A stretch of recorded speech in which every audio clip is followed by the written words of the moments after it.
Guys, so kung napapansin nyo, nandito tayo ngayon sa may farm natin. Nandito tayo sa may papaya farm and dun sa may banana farm. So, tignan natin. Kakain daw ng papaya si Milan, guys.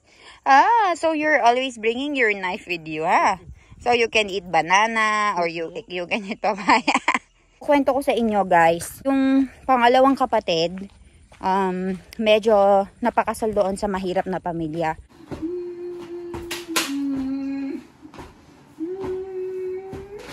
Jealous, baby? No, you are not her baby.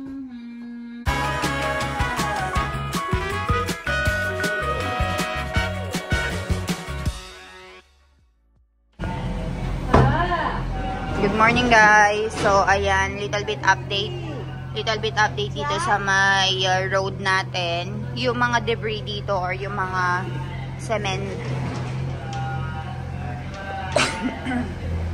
yung mga debris dito or yung mga cement kinuha na nila, and dito nga ay meron nangongolekta ng mga basura. So pumupunta siya dito sa may natin, village natin, para hindi nagsusunog ng mga basura yung mga tao dito. Jay Samnaran. So ayan, guys, ayan, nasira na nila, oh.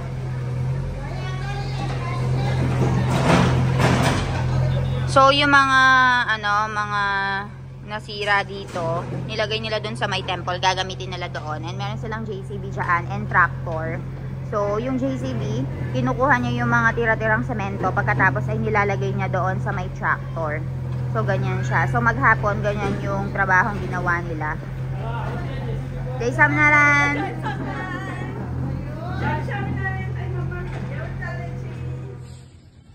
Kaya siya hapo? Apay. Thank you.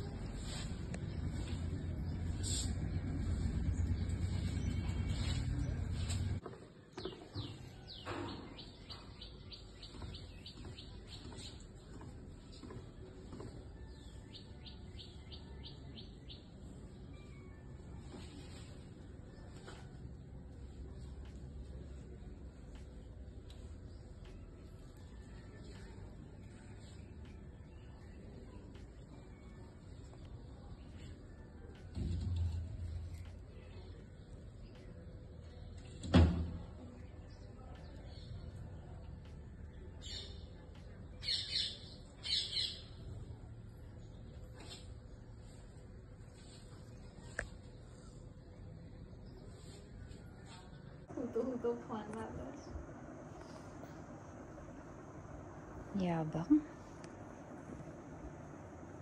Hello? Hello, Lola? Hello? Hello, Lola? Ivan? Are you Ivan?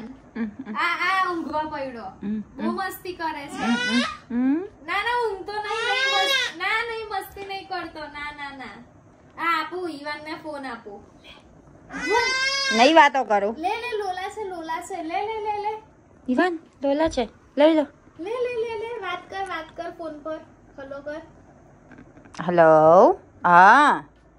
દાતા દાદા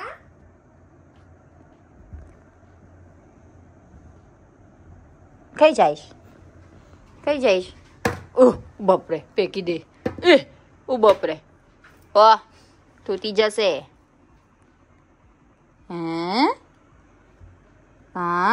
You don't want that cell phone? Don't show. Hindi niya makuha-kuha. Kay kya? Bapré.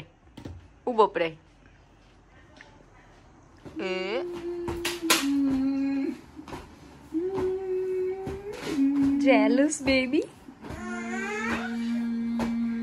No, you are not her baby. That Pooh is Mama's baby. No, you are not her baby. Oh, you can throw like that. મૂકી દે ને પાછી મૂકી દે ને એને નીચે પેલાને લઈ લે ને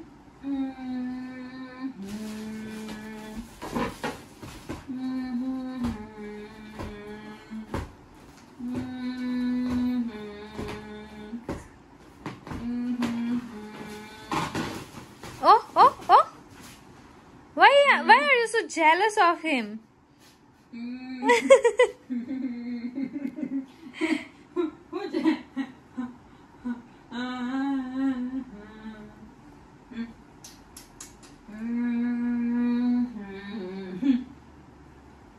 Lay low, man.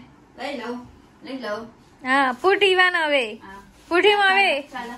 Chalo. Chalo. Ivan is not her baby.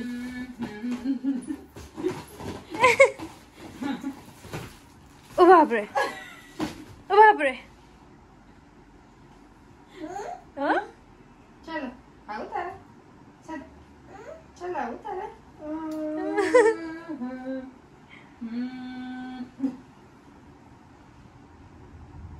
Chalo. Umita. Chalo. Muche. Naam ale bicho.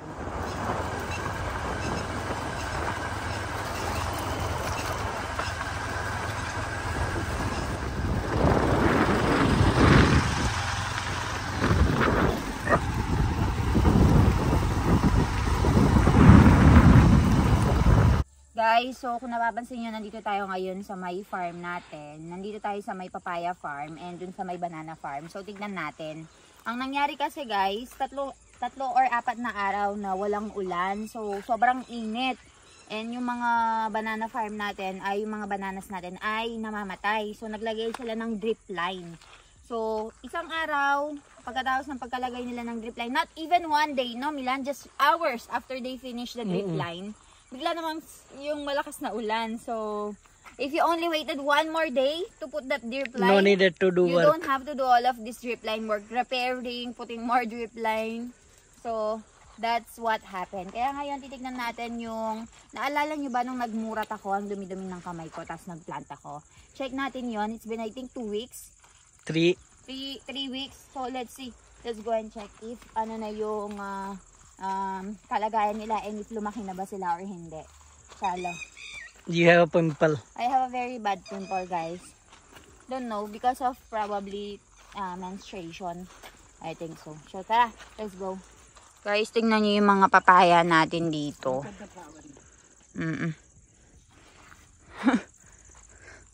It will give us a lot of papaya. This one. Milan, how many months did you... How many months did you already plant this papaya? 5 months? March. From March. March, April, May, June, July, August, September. 6 months na. So they are about to be harvested, no? 1 month later. 1 month later, you can harvest already. Ang ganda, lalaki. Very big. But half of them died, no? Yes. See? So many died. So, yung pagtatanim ng papaya, guys, ay sapalaran talaga. Other people don't even want to plant papaya. I don't know why we are even risking. Huh? Small ones. Tingnan nyo to, guys. Ang liliit to. Ay, hinog na. It's about to be ano na. You can eat that na. Huh? You can eat that na. Why are you throwing? That is not useful. You cannot eat that? You can eat this. But the yellow one, you cannot eat? No, you cannot. That is really not. Do you want to eat? No. I can. Kakain daw ng bumaya si Milan, guys. So you're always bringing your knife with you, ha? So you can eat banana or you can eat papaya. Let's see if it's good or not first. How do you know if it's good or not? So ayan, guys, kakain tayo ng papaya dito. Let's see kung ano yung itsura. You cannot eat it. To, why are you opening even? So many dagta. So many dagta. What The white one. It's not good to eat right now. That's why. You're just looking if it looks good or inside or not. Yes. Yan. Wait, looks good. It's good naman. See? It's good kaya. Don't throw. Man who will bring, right? In here, guys, yung mga ganyang papaya, tinatapon lang nila. They are getting the big ones, not those small one. Yan o. Ganda. You eat na. What if there it's poisonous? You will die first. Kung napapansin nyo din, guys, hindi na tayo nakakapag-upload everyday. Grabe naman, nakaka-bother naman itong pimple ko. Laki oh, ripe na. So ayun nga, hindi ako masyadong nakakapag-upload kasi ang dami kong inaayos. And napaka-busy ko nga. Tapos hindi naman din kami lumalabas gawa ng sobrang lakas ng ulan. And ayun, hindi ako nakapag-update sa inyo. Actually kahapon, si Ivan ay maghapon doon sa may kamag-anak namin, doon sa tita niya. So kahapon, dami naming mga natapos na trabaho. Tapos si na mommy, dahil nga nagmotor lang sila, pumunta sila ng palengke. And dahil nagpunta ng palengke guys, na-stuck sila doon sa may tindahan. Kasi nga sobrang lakas ng ulan. Kaya pinikap sila ni Milan kahapon gamit yung sasakyan. And yung motor namin naiwan sa palengke. Si JD Bay naman yung nagdala in the morning. So yun yung kaganapan kahapon. And since malakas ang ulan guys, pinapatingin sa amin ni father-in-law itong farm namin kung ano yung mga naging damage and kung pumasok na ba yung mga baboy-baboy dito. Guys, so nandito na tayo doon sa banana farm na pinagtaniman natin or binigyan natin ng blessing. And kung napapansin nyo, medyo malalaki na sila, no? Milan, it's good to invest on the tissue because they are same height. And because they are same height, they will get harvested same time. Right? Yes, and also easy to grow rather than the gato. Why the gato have the tendency of dying? So dying also and not good bunch size. Okay. Tissue have good bunch size. Eddie, why don't we just invest so much on this tissue instead of the gado? That's why we put tissue But everywhere. in that papaya farm, right? You cannot put tissue there. Okay. So you mean to say, if you had the opportunity and the chance to put this type of tissue, every farm we will put this type of tissue. Yes. But on that gato one, there's no. Put it inside banana papaya plant. Okay, because it's beside the papaya plant, so you have to put parajat gato. Okay, so ganun pala siya guys. So, di ba meron silang 25 hectares ng lupa. So, yeah, some of it we are not farming because yung yung father-in-law nga walang masyadong capacity para i-farm lahat yun. Before, Papa is farming everything, Milan. But now we only farm one which is accessible to the road. So the one with no access to the road, you give it to other people for planting. So ayun, yung mga hindi namin madadaanan and walang sariling daan. Ito guys, mula dito hanggang doon, meron tayong road. Kaya dito sila nagfa-farm. So dahil meron itong daanan, ito yung kino-continue nilang fina-farm. Pero yung mga walang daanan, kalilib-liban na. So, hindi na nila fina-farm gawa ng sobrang madaming trabaho and medyo matanda na yung biyanan ko. So, gusto na niya nang mag-retire. And Milan cannot do it because Milan is studying and have a lot of things to do. So, ayun. Ang ginagawa nila guys ay tinitrain nila yung pinsan nila. So, dahil tinitrain nila yung pinsan nila, kukuhanin nila lahat ng mga lupain nila. Tapos, yung para kahit pa paano mag-benefit yung pinsan nila na walang lupa, di ba? Kwento ko sa inyo guys, 3 silang magkakapatid, di ba?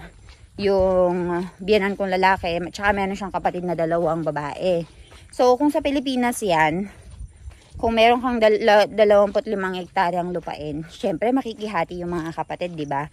So yung pangalawang kapatid, medyo napakasal doon sa mahirap na pamilya. Pero kahit mahirap yung pamilya nila guys, hindi nila kinuha yung party nila. So, ganun siya dito. Yung mga kababaihan, ginto lang at saka pera ang binibigay sa kanila, hindi lupa. Kaya lahat ng lupa sa father-in-law ko. Kaya yung anak nung kapatid na pangalawa, siya yung tinitrain nila. Si JD Bay, so siya yung tinitrain nila ngayon para mag-farm dito kasi hindi nila kaya. Marami kasi. So, ayun, para kahit pa paano ay gumanda din yung kabuhayan nila. So, kapag okay na siya, all set na, papahawak na nila lahat ng mga lupain. Tapos magre-retired na yung biyanan kong lalaki. Tapos si Milan, mag-focus na siya sa, sa medicine field, sa medicine course. Para hindi na nadi-divide yung attention niya. So, nakikita niyo lang ang asawa ko na nasa bahay palagi. Pero, ang dami niyang ginagawa. Minsan nga, hindi na ako nagkakaroon ng time sa kanya. Ayan, as we walk, ang dami niyang nare-receive na call. So, ganun siya guys. Tapos minsan nasamahan niya pa ako sa pag-shoot ng vlog. So, tapos nag-aaral siya tuwing gabi, umaga, gabi. Minsan kagising sa umaga. Pupunta na ng farm. para bigyan ng instruction yung mga workers. So, ayan. Uwi na kami guys kasi baka maano pa kami ng ulan or baka mag-iya si Milan doon sa may Bengo Farm. I-check pa namin, balitaan ko kayo. Pasensya na kayo sa pimple ko ha guys, nakaka-distract. So, ayan, tara. Ayan. Dito tayo dumaan.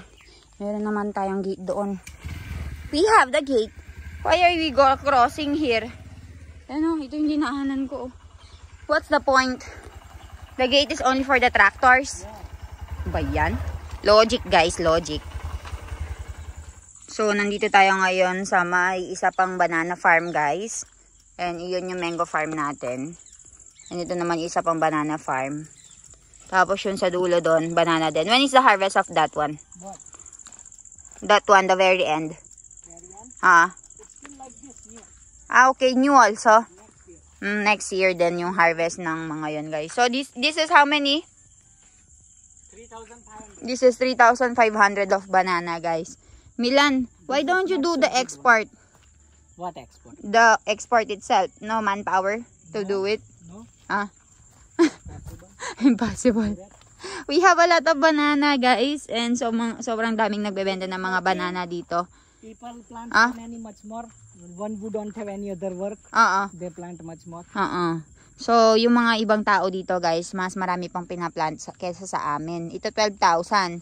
The one, our relative, how much? Total we have 12,000. But some relative 50,000. 50,000. Yung iba nagpa-plant ng 50,000 banana guys. Kasi syempre marami silang mga lupain din, no?